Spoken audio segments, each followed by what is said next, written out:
സംസ്ഥാനത്ത് വേനൽ മഴ തുടരും. കൊല്ലം, പത്തനംതിട്ട, ആലപ്പുഴ ജില്ലകളിൽ ഇന്ന് യെല്ലോ അലർട്ടാണ്.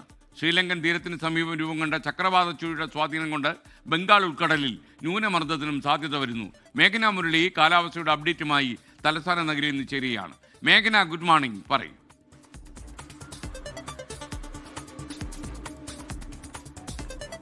ഗുഡ് മോർണിംഗ് എസ്കെൻ. മെയ് അവസാനത്തോടുകൂടി തന്നെ കാലവർഷം സംസ്ഥാനത്തേക്ക് എത്തുമെന്നുള്ളതാണ് കേന്ദ്ര കാലാവസ്ഥാ വകുപ്പിന്റെ പുതിയ അറിയിപ്പായി വരുന്നത്. ഇപ്പോൾ പെയ്യുന്നത് വേനൽമഴ തന്നെയാണ്. വേനൽമഴ സജീവമാകുമെന്നും അറിയിപ്പായി വരുന്നു. അതിൽ ഇന്ന് കൊല്ലം, പത്തനംതിട്ട, ആലപ്പുഴ ജില്ലകൾക്കാണ് ശക്തമായ മഴയ്ക്കുള്ള യെല്ലോ മുന്നറിയിപ്പുള്ളത്.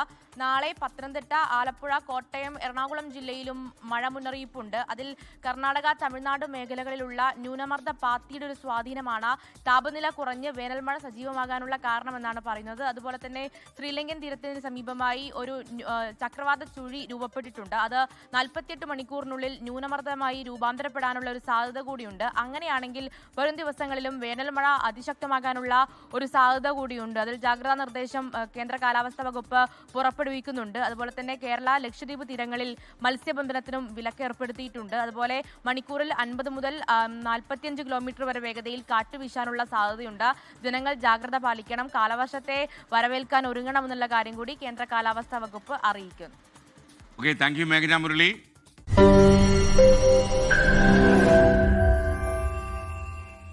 ലോകത്തെവിടെയായാലും ഏത് സമയത്തും 24 വാർത്തകളും ഓഗ്മെന്റഡ് റിയാലിറ്റി പാക്കേജുകളും എക്സ്പ്ലെയിനറുകളും വിശദമായി കാണാൻ ഞങ്ങളുടെ യൂട്യൂബ് ചാനൽ നിങ്ങൾക്ക് സബ്സ്ക്രൈബ് ചെയ്യാം.